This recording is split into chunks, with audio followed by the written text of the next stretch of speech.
Hello everyone. आज हम सीखेंगे प्रैक्टिकल ज्योमेट्री। इसमें हम सीखने वाले हैं कि हम कोई भी शेप, चाहे वो रेक्टेंगल हो, चाहे वो ट्रायंगल हो, स्क्वायर, ट्रेपीजियम, कोई भी शेप हम कैसे कंस्ट्रक्ट कर सकते हैं, यानी बना सकते हैं, खुद से ड्रॉ कर सकते हैं विद गिवन साइड्स या एंगल्स। यानी आपको कुछ साइड्स दी होंगी, कुछ एंगल्स दिए होंगे, कोई भी एक बेसिक इन्फॉर्मेशन दी होगी उस शेप के बारे में, और आपको उस शेप को ड्रॉ करना है।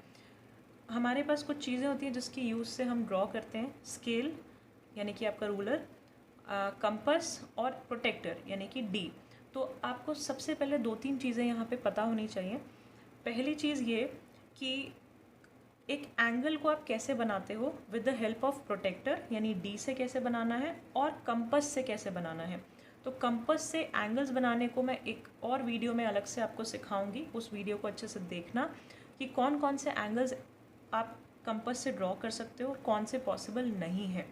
तो वो एंगल बनाना आपको आना चाहिए। दूसरा, आपको सारी शेप्स की प्रॉपर्टी पता होनी चाहिए। प्रॉपर्टीज़ मतलब अगर मैं बोलती हूँ स्क्वायर, तो आपको पता होना चाहिए कि स्क्वायर एक ऐसी शेप है जिसकी सारी साइड्स इक्वल होती हैं और सारे एंगल्स 90 डिग्री होते हैं। ये उसकी प्रॉपर्टी है। ऐसे ही अगर मैं रोम्बस की बात करती हूँ तो रोम्बस क्या है, उसकी क्या खास बात है, ये आपको पता होना चाहिए। तो हर एक शेप के बारे में आप अच्छे से उनकी प्रॉपर्टीज़ को पढ़ना। ये चैप्टर आपको बहुत आसान लगेगा। तो हम इसको स्टार्ट करते हैं फर्स्ट क्वेश्चन से। यहाँ पे क्वेश्चन दिया हुआ है, draw a square A B C D with A B equals to 5 centimetre. एक स्क्वायर बनाना है ए बी सी डी जो जिसमें एक साइड दी हुई है 5 सेंटीमीटर। तो ये क्वेश्चन बहुत ही बेसिक लिया है मैंने, धीरे धीरे हम इसका लेवल इंक्रीज़ करेंगे। तो जब भी आप ऐसे क्वेश्चन को पढ़ोगे, आपको एक आदत डालनी है कि आप उसको एक बार रफ में बनाओ। जो भी आपको इन्फॉर्मेशन दी है उसको एक रफ डायग्राम में रिप्रेजेंट करो। फेयर बनाने से पहले डायरेक्ट फेयर स्टार्ट नहीं करना है, ठीक है। तो एक स्क्वायर की बात हो रही है यहाँ पे, draw square A B C D. तो मैंने यहाँ पे A B C D square रफली बना लिया with A B 5 centimetre. A B है हमारा 5 सेंटीमीटर, ठीक है। तो ये साइड 5 है, तो स्क्वायर की खास बात मुझे पता होनी चाहिए कि सारी साइड्स जो हैं इक्वल होती हैं और सारे एंगल जो है 90 डिग्री होते हैं। एक साइड 5 है तो सब साइड्स 5 सेंटीमीटर हो जाएगी, ठीक है। तो अब आप अपने इस फिगर को कंस्ट्रक्ट करना स्टार्ट करो। कंस्ट्रक्ट कैसे करोगे? सबसे पहले आपको एक लाइन बनानी है, यानी कि बेस बनाना है A B which is 5 centimetre. तो आप लो अपना पेंसिल एंड स्केल, ठीक है। तो सबसे पहले 5 सेंटीमीटर की हम यहाँ लाइन खींचेंगे। तो ये रहा आपका 0 और ये रहा आपका 5, ठीक है। तो यहाँ से यहाँ तक दिस इज़ 5। अब मैं इसको क्या नाम दूँगी? इसको मैं बोलूँगी ए एंड बी, क्योंकि मुझे दिया हुआ है ए बी इज़ 5 सेंटीमीटर। अब इस ए बी के ऊपर यहाँ बी साइड से और ए साइड से, दोनों साइड से 90 डिग्री का एंगल जा रहा है, ठीक है। तो दोनों ही पॉइंट से मैं 90 डिग्रीज एंगल कंस्ट्रक्ट करूँगी। देखो कैसे करते हैं 90 डिग्री। आपने इस जिस पे एंगल कंस्ट्रक्ट करना है वहाँ पे अपना कंपास रखा और एक कितना भी थोड़ा सा अपना कंपास को खोल के आप ऐसे एक सेमी सर्कल ड्रॉ करोगे, ठीक है। सेमी सर्कल ड्रॉ किया। अब जहाँ पे ये जो सेमी सर्कल की स्टार्टिंग है, यानी कि ये पॉइंट जहाँ पे इंटरसेक्ट कर रहा है ए बी लाइन को, उस लाइन पे अपना कंपास का पॉइंट रखोगे और कंपास के जितना भी मेजरमेंट आपने खोला हुआ है इसको हिलाना नहीं है, अब चेंज नहीं करना, ये मेजरमेंट चेंज नहीं होनी चाहिए। और यहाँ पे एक आर्क लगाओगे, छोटी सी आर्क इस सेमी सर्कल के ऊपर। फिर दोबारा अब आपका ये पॉइंट चेंज हो जाएगा, यानी ये कंपास, मैं देखो ध्यान से, कंपास की जो मेजरमेंट है जो खुली हुई है जिससे मैंने ये सेमी सर्कल बनाया था, मैं इसको चेंज नहीं कर रही हूँ, ठीक है। तो ये यही रहेगा। और अब मैं इसके ऊपर कंपास रखूँगी, ये जो आर्क मैंने बनाई है यहाँ पे अपनी निडल रखूँगी और उसके बाद फिर से यहाँ पे एक और कट लगाऊंगी, ठीक है। तो इसको मैं और अच्छे से अलग वीडियो में सिखाऊंगी, वहाँ पे ज़रूर देख लेना। तो ये जो फर्स्ट आर्क होती है 30 डिग्रीज़ को रिप्रेजेंट करती है और ये जो सेकंड आर्क है ये 60 डिग्रीज़ को रिप्रेजेंट करती है। मुझे बनाना है 90 डिग्री। 90 डिग्री 30 और 60 के एग्जैक्टली बीच में आती है। तो मैं फिर से इस उतना ही खुला हुआ है, ये कंपास चेंज नहीं हुआ है। 60 पर अपना कंपास रखूँगी और फिर एक आर्क यहाँ, ठीक है। फिर 30 पे रखूँगी सेम और फिर एक आर्क यहाँ। तो जहाँ पे दोनों आर्क इंटरसेक्ट करेंगे उस पॉइंट को मैं बी पॉइंट से मिला दूँगी। आई जस्ट डू दिस, ठीक है। तो ये आपका हो गया 90 डिग्री, ये बिल्कुल परपेंडिकुलर है ए बी पे, ठीक है। आपने अब ये एंगल बना दिया। एंगल बनाने के बाद देखो आपको ये बी और सी, ये जो सी पॉइंट है ये मुझे नहीं पता ये लाइन कहाँ तक है, ये कहाँ एंड हो रही है मुझे नहीं पता, ठीक है। तो सी पॉइंट ढूंढने के लिए आपको क्या इन्फॉर्मेशन पता है, बी और सी जो है वो 5 सेंटीमीटर्स है। तो आप फिर से अपना कंपास 5 सेंटीमीटर तक खोलो, ये आपका स्केल है, स्केल के यहाँ पे रखो 5 centimetre and open it up to 5 centimetre, ये रहा। तो यहाँ पे अपना कंपास रखो एंड 5 सेंटीमीटर की आर्क कट कर दो, ठीक है। यहाँ पे आपको मिल गया है 5 सेंटीमीटर। सेम चीज़ आपको इस साइड करनी है, फिर से 90 डिग्रीज इधर भी बनाना है। फिर से वही कॉन्सेप्ट, आपको कंपास को थोड़ा सा खोल के एक सेमी सर्कल बनाना है, ठीक है। अब सेमी सर्कल जहाँ पे ए बी को इंटरसेक्ट करेगा वहाँ से शुरू करना है कंपास को बिना हिलाए हुए। First arc this is 30 degree, then second arc this is 60 degree. अब ये 30 डिग्री से सेंटर में फिर से एक लाइन, 60 डिग्री से फिर से सेंटर में एक लाइन, तो ये जहाँ पे पॉइंट ऑफ इंटरसेक्शन है ये बन गया आपका 90 degree. So this is your 90 degree, ये 90 है, ठीक है। अब फिर से आपको यहाँ पे जो डी पॉइंट है आपको नहीं पता कहाँ पे है, तो आप क्या करोगे, आपको ये इन्फॉर्मेशन पता है कि ए डी जो है वो 5 सेंटीमीटर है। तो 5 सेंटीमीटर अपना कंपास को खोलो, दिस इज़ 5 सेंटीमीटर। यहाँ से आपने ए से डी पे आर्क कट किया, तो ये आपका जो है डी पॉइंट मिल गया और ये था आपका सी। दोनों 5 सेंटीमीटर है, इन दोनों को आप मैच कर दोगे, आपका जो स्क्वायर है वो रेडी हो जाएगा, ठीक है। तो ये भी 90 आएगा, ये भी 90 आएगा, ये भी 5 सेंटीमीटर आएगा, आप मेजर करके चेक कर सकते हो। ये भी 5 सेंटीमीटर है, ये भी 5 सेंटीमीटर है और ये भी 5 सेंटीमीटर है। तो A B C D is the required square. I hope ये समझ आया होगा। अगला क्वेश्चन देखते हैं। नेक्स्ट क्वेश्चन है, draw a rhombus ABCD having their diagonals of length AB equals to 6 centimetre and AC equals to 8 centimetre. तो मैंने आपको पहले भी बताया है, सबसे पहला काम क्या करना है, सबसे पहले आपको रफ में वो डायग्राम बना के देखना है, ठीक है। फाइनल स्टार्ट नहीं करना पहले से। तो रोम्बस कुछ ऐसी शेप होती है। अब इस रोम्बस में क्या दिया हुआ है, इसकी डायगनल्स, डायगनल मीन्स दो वर्टिसेस को मैच कर दो, ये आपकी डायगनल है। तो ये डायगनल जो है एक 6 सेंटीमीटर है और एक 8 सेंटीमीटर है, ठीक है। यहाँ आपको पता होना चाहिए रोम्बस की एक प्रॉपर्टी जो है कि रोम्बस की जो दो डायगनल्स होती है ना, वो आपस में एक दूसरे को इंटरसेक्ट करती हैं, यानी इक्वली बाइसेक्ट करेंगी, इंटरसेक्ट तो करेंगी, आपस में एक दूसरे को इक्वल पार्ट्स में डिवाइड करती है, यानी कि ये पार्ट इस पार्ट के इक्वल होगा और ये पार्ट इस पार्ट के इक्वल होगा, प्लस ये एक दूसरे को 90 डिग्रीज पे बाइसेक्ट करती हैं। ये आपको याद रखना है, प्रॉपर्टीज़ पता होनी चाहिए, तभी आप इन क्वेश्चन को कर पाओगे। अगर प्रॉपर्टी पता है तो ये कुछ क्वेश्चन आपके लिए कुछ है ही नहीं, बहुत ईजीली आप बना लोगे। फिर से अपना कॉन्सेप्ट देखते हैं। सबसे पहले मैं आपको समझाती हूँ इसको बनाएंगे कैसे। तो हमें यहाँ पे साइड्स की इन्फॉर्मेशन नहीं पता, ठीक है। तो हम क्या करेंगे, सबसे पहले मैं यहाँ पे एक बेस, हमें हमेशा बेस लाइन चाहिए होती है, तो मैं पहले बेस 6 सेंटीमीटर ड्रॉ कर लूँगी। बेस मीन्स मान लो ये, ठीक है, इसको मैंने एज बेस ले लिया।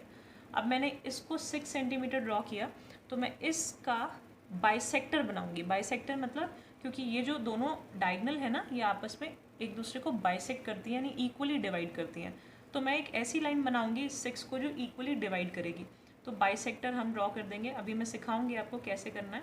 तो ये मान लो आपका बाइसेक्टर है, ठीक है। तो ये इक्वल पार्ट्स में डिवाइड हो गई। अब इस लाइन के ऊपर देखो, ये भी इक्वल पार्ट में डिवाइड हो रही है, ये वाली लाइन। तो 8 सेंटीमीटर इसकी टोटल लेंथ है, तो ऊपर 4 रही होगी और नीचे भी 4 रही होगी। तो अब आपको कुछ नहीं करना, आपको सेकेंड डायगनल की मेजरमेंट बनानी है। इस सेंटर पॉइंट से ऊपर 4 सेंटीमीटर की आर्क कट करनी है और नीचे भी 4 सेंटीमीटर की आर्क कट करनी है और इनको आपस में ज्वाइन कर दो, ठीक है। बहुत आसान है। फिर से देखते हैं कैसे बनाते हैं, एक्चुअल में बना के देखते हैं। तो ध्यान से देखना, ये मैं ये साइड में बना देती हूँ आपका जो हमें बनाना है। This is ABCD which is, ये दोनों डायगनल दी हुई हैं 8 एंड दिस इज़ 6 दी है आपकी B और D। अच्छा, नाम ध्यान रखना, क्वेश्चन में BD 6 सेंटीमीटर दिया है, तो आपको 6 लेंथ BD की ही रखनी है, यहाँ पे नाम को चेंज मत कर देना। ये बहुत ध्यान देने वाली बात है, अदरवाइज़ आप मार्क्स जो है वो आपके लूज़ हो सकते हैं। ABCD, तो AC आपका 8 है, ठीक है। ये हमें सामने रखना है और अब बनाते हैं। तो सबसे पहले वही 6 सेंटीमीटर की एक लाइन, तो 6 सेंटीमीटर की लाइन कुछ ऐसी होगी, ये यहाँ तक, ठीक है। This is 6 centimetre. इसका नाम क्या है, B एंड D, नाम ज़रूर देना, कन्फ्यूजन नहीं होगी कोई भी, ठीक है। आगे देखते हैं। अब हमें इसका बाइसेक्टर ड्रॉ करना है, ठीक है। बाइसेक्टर क्यों? क्योंकि डायगोनल्स एक दूसरे को बाइसेक्ट करती हैं। तो बाइसेक्टर कैसे ड्रॉ करते हैं? इस लाइन से आधे से ज़्यादा आपको अपना कंपास खोलना है, मोर देन हाफ, और एक कॉर्नर से आपको इधर आर्क लगानी है और एक कॉर्नर से नीचे आर्क लगानी है, ठीक है। कंस्ट्रक्शन जब भी करो अच्छा स्पेस लेना और खुल के करना, तभी आपको मज़ा आएगा करने में और आपको खुद भी समझ आएगा कि आप क्या बना रहे हो। ऐसे ही सेम दूसरी साइड से इधर भी आर्क लगाएंगे और इधर भी सेम। कंपास को जो जितना आपने खोला हुआ है इसको चेंज नहीं करना, ठीक है। अब क्या करना है आपको? इस बाइसेक्टर को दोनों को मिला दो, ठीक है। ओके, तो ये हो गया 90 डिग्री और ये हो गया इक्वल पार्ट्स, ठीक है। तो ये 3 सेंटीमीटर हो जाएगा आपका और ये 3 सेंटीमीटर हो जाएगा। नेक्स्ट स्टेप क्या है? आपको इस डायगोनल की लेंथ दी हुई है 8, ठीक है। तो अभी आपको यहाँ पे पॉइंट अननोन है कि ये पॉइंट कहाँ है और ये भी पॉइंट नहीं पता। तो आप क्या करोगे? यहाँ से ये पूरा 8 है तो 4 ऑब्वियसली 4 ऊपर होगा और 4 नीचे, तो यहाँ से 4 मार्क करोगे इधर और यहाँ से 4 इधर मार्क करोगे। तो अपना 4 सेंटीमीटर आप कंपास खोल लो, 4 पे कंपास को रखो एंड दिस इज़ 4 सेंटीमीटर, ठीक है। तो कंपास का सेंटर पॉइंट जो है सेंटर पे रहेगा, 4 centimetre arc and 4 centimetre arc, ठीक है। अब ये जो 4 सेंटीमीटर आपने कट किया है उसको आप इधर साइड से ज्वाइन कर दो। ये ज्वाइन हो गया और ये ज्वाइन हो गया एंड ये ज्वाइन हो गया, ठीक है। ये आपका रोम्बस बन के तैयार है। इसको नाम देना मत भूलना, this is C and this is A. तो ABCD is the required rhombus. यहाँ पे ज़रूर लिखो, मेंशन करना है 8 centimetres and this is 6 centimetres.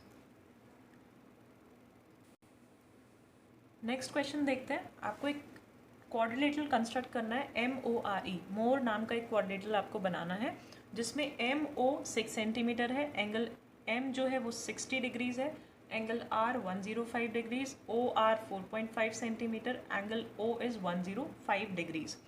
तो अब सबसे पहला काम वही करेंगे कि हम इसको रफली पहले बना के देखेंगे कि हमें एक्चुअल में बनाना क्या है, ठीक है। तो क्वाड्रिलेटरल मतलब 4 साइड वाला कुछ भी आप शेप बना लो, ठीक है। अब मोर है तो MORE इसको नाम दे दो, ठीक है। अब आपको क्या करना है? MO जो है 6 सेंटीमीटर है, ये आप लेंथ यहाँ पे लिख दो 6 सेंटीमीटर। एंगल M जो है वो 60 डिग्री है तो this is 60 degree. Angle R जो है वो 105 डिग्रीज है तो 105 भी हो गया। OR जो है वो 4.5 सेंटीमीटर है। देखो जो जो मुझे यहाँ मेंशन किया हुआ है, जो गिवन चीज़ें हैं वो मैं यहाँ पे अपने डायग्राम में लिख रही हूँ और मैं और कुछ नहीं कर रही है, मैं इसको देखूंगी और मैं अपना कंस्ट्रक्शन स्टार्ट करूँगी। OR 4.5 है, एंगल O जो है वो 105 डिग्रीज है, ठीक है। इतनी ही इन्फॉर्मेशन आपको पता है तो आप एक चीज़ ध्यान रखना, सबसे पहले आपको एक बेस लाइन चाहिए होती है। तो बेस लाइन बनाने का क्या तरीका है और किसको बेस सिलेक्ट करोगे, यानी कि आप कौन सी 6 सेंटीमीटर को बेस बनाओगे या 4.5 सेंटीमीटर्स को बेस बनाओगे, तो हमेशा वो लाइन सेलेक्ट करना जिसमें सबसे ज़्यादा इन्फॉर्मेशन गिवन हो। इस वाले क्वेश्चन में 4.5 में भी दोनों साइड एंगल्स गिवन है और 6 सेंटीमीटर में भी दोनों साइड एंगल्स गिवन है, तो आप कोई भी बेस बना सकते हो, दोनों ही आपसे ईजीली बन जाएंगे। बट अगर आपको ऐसा कुछ दिया हो जिसमें यहाँ एंगल ना हो तो ऐसी लाइन सेलेक्ट करना जिसमें ज़्यादा इन्फॉर्मेशन दी हो दोनों साइड, ठीक है, यानी दोनों साइड के एंगल्स हों या कुछ ना कुछ इन्फॉर्मेशन आसपास मौजूद हो, ठीक है। तो मैं 6 सेंटीमीटर को बेस बना रही हूँ, तो स्टार्ट करते हैं। ये रहा मेरा 6 सेंटीमीटर का लाइन, ये 6 सेंटीमीटर, ठीक है। तो 6 सेंटीमीटर साथ साथ मैं नाम लिखूँगी, this is M and O, ठीक है। MO है जिससे कोई कन्फ्यूजन ना हो। अब देखो MO 6 बन गया है, OR जो है कितना है 105 सेंटीमीटर्स। तो 105 सेंटीमीटर्स जो है वो कैसे कंस्ट्रक्ट करना है वो देखते हैं। तो सबसे पहले O पे आप 105 एंगल को बनाओ। तो ये रहा मेरा O पॉइंट। एंगल कैसे बनाते हैं, आपने अपना कंपास थोड़ा सा खोला और एक सेमी सर्कल बनाया, semi circle is like this, ठीक है। अब क्या किया, यहाँ से ये हो गया आपका 30 डिग्री, ये आर्क हुई आपकी 60 डिग्री, ठीक है। तो ये इसको थोड़ा सा बड़ा कर देते हैं, ये आपका 60 डिग्री, ठीक है। अब ध्यान से देखना, मुझे यहाँ पे 60 और 30 के बीच में मिलता है 90 डिग्रीज। ठीक है, ये मैंने 90 डिग्री का आर्क बनाया और ये 90 डिग्री का एंगल। ठीक है, अब मुझे 90 डिग्री नहीं चाहिए, मुझे 105 चाहिए। तो ये जो आपकी 120 डिग्री का और 90 डिग्री का जो पॉइंट है, this is 90 degrees point and this is 120 degrees point. ठीक है, इन दोनों पॉइंट के एग्जैक्ट सेंटर में आपको 105 डिग्रीज मिलेगा। देखो 90 और 120, इससे आप 15 पीछे आओ और इससे 15 आगे जाओ, यहाँ पे आपको बिल्कुल सेंटर में मिलेगा 105। ठीक है, तो आपको क्या करना है, बेसिकली इन दोनों पॉइंट्स को फिर से बाइसेक्ट करना है। बाइसेक्ट मतलब इनको फिर से आधा करना है। ठीक है, तो कंपास उतना ही खुला रहेगा, कंपास को चेंज नहीं करना। ये जो 120 डिग्री वाला पॉइंट है, इस पर आप ऐसे आँख लगाओ फिर से, और 90 पे से आँख लगाओ, तो आपको एक फिर से इंटरसेक्शन पॉइंट दिखेगा। आपको उस ओ पॉइंट से उस इंटरसेक्शन को ज्वाइन करना है। ठीक है, तो ये जो एंगल है ना आपका, ये वाला एंगल, ये आपका 105 डिग्रीज़ है। ठीक है, आगे बढ़ते हैं। अब ओ और यहाँ पे होगा कहीं पे आर, हमें आर पॉइंट अभी नहीं पता, लेकिन हमें ये पता है कि ओ आर जो है वो 4.5 सेंटीमीटर्स है। तो मैं अपना स्केल से यहाँ पे 4.5 सेंटीमीटर का कंपास खोलूँगी। ठीक है, देन इस लाइन पे 4.5 सेंटीमीटर की आर्क कट करूँगी। ठीक है, थोड़ा सा क्लियरली करना, जो भी बनाओ थोड़ा खुल के बनाना, जिससे आपको आर्क्स वगैरह क्लियरली दिख जाए, विजिबल हो और कन्फ्यूजन ना हो। तो ये आपका यहाँ पे आर पॉइंट है। ठीक है, अब इस आर पॉइंट पे देखो, आपको फिर से दिया हुआ है आर पे 105 डिग्रीज़ का एंगल है। तो आप अपने इस शीट को ऐसे घुमा लो, क्योंकि 105 आप ऐसे बनाओगे तो इस लाइन, ये आपका बेस हो गया और यहाँ पे आपको 105 बनाना है। ठीक है, तो कैसे बनाओगे, फिर से वही स्टेप, ये आपका सेंटर पॉइंट है। आप अपना कंपास थोड़ा सा खोलो और फिर से वही, एक सेकेंड, हाँ, ये आपने रखा सेंटर में और ये कंपास को सेमी सर्कल बनाया। ठीक है, मैं थोड़ा सा बड़ा इसलिए बना रही हूँ, आपको इजीली विजिबल हो। यहाँ से आप फिर से इंटरसेक्शन से ये 30 degree, then this is 60 degrees. ठीक है, ये 30 और 60 का आँख हो गया। अब 60 से अगर मैं यहाँ आँख लगाऊंगी और ये 120 और 60 से आँख लगाऊंगी, तो ये हो गया 90 डिग्री। तो 90 डिग्री को पहले ज्वाइन करते हैं, ये आपका 90 डिग्रीज। ठीक है, अब 90 डिग्री और 120 के बीच में 105 होगा। तो ये रहा आपका 90 का पॉइंट और ये रहा आपका 120 का पॉइंट। तो 120 से फिर से ऐसे और ये 90 से ऐसे, तो आपको फिर से एक पॉइंट मिल जाएगा विच इज़ दिस, इसका पॉइंट ऑफ इंटरसेक्शन। तो ये हो गया आपका 105 डिग्रीज। ठीक है, अब आपको ये लाइन मिल गई, लेकिन फिर से मुझे पॉइंट नहीं मिला। कौन सा पॉइंट, देखो ध्यान से, पॉइंट आर से मैंने 105 एंगल बनाया, तो यहाँ पे कहीं पे आएगा पॉइंट ई। कहाँ पे है ये मुझे नहीं पता, ना तो मुझे इसकी लेंथ पता है, तो मुझे यहाँ से नहीं पता चल सकता कि ई का पॉइंट कहाँ है। मुझे यहाँ पे देखो एक और इन्फॉर्मेशन दी है, एम पॉइंट पे 60 डिग्री का एंगल है। ठीक है, तो यहाँ मैं अपनी कंस्ट्रक्शन वाली फिगर में वापस आऊँगी। एम पे मुझे 60 डिग्री का एंगल दिया हुआ है, तो यहाँ से मैं 60 डिग्री एंगल का 60 डिग्री एंगल बनाऊँगी, कंस्ट्रक्ट करूँगी। ये पॉइंट ऑफ इंटरसेक्शन से फिर से फर्स्ट जो आर्क लगाते हो, दिस इज़ 60 डिग्री। अब आप बस इस एम पॉइंट को इस 60 वाली आर्क से मिला दो, ये रहा। ठीक है, तो दिस इज़ 60 डिग्री एंगल। तो अब ध्यान से देखो, ये जो आर वाली लाइन जा रही है, यानी 135 डिग्री वाली लाइन थी, और जो ये वाली लाइन थी। ठीक है, मैं थोड़ा सा कलर करती हूँ इसको, आप कंस्ट्रक्शन में मत करना कलर्ड पेन से। ये आपकी जो लाइन है ये 135 डिग्रीज़ की है और ये जो है ये 60 डिग्री की लाइन है। तो ये जो पॉइंट ऑफ इंटरसेक्शन आपको मिला, दिस इज़ पॉइंट ई। ठीक है, ये देखो यहाँ पे ये पॉइंट ई आपको मिल जाएगा। ठीक है, तो आपका जो एम, ओ, आर और ई मोर जो क्वाड्रिलेटरल है वो आपको मिल गया है after the construction. I hope इतना समझ आया होगा।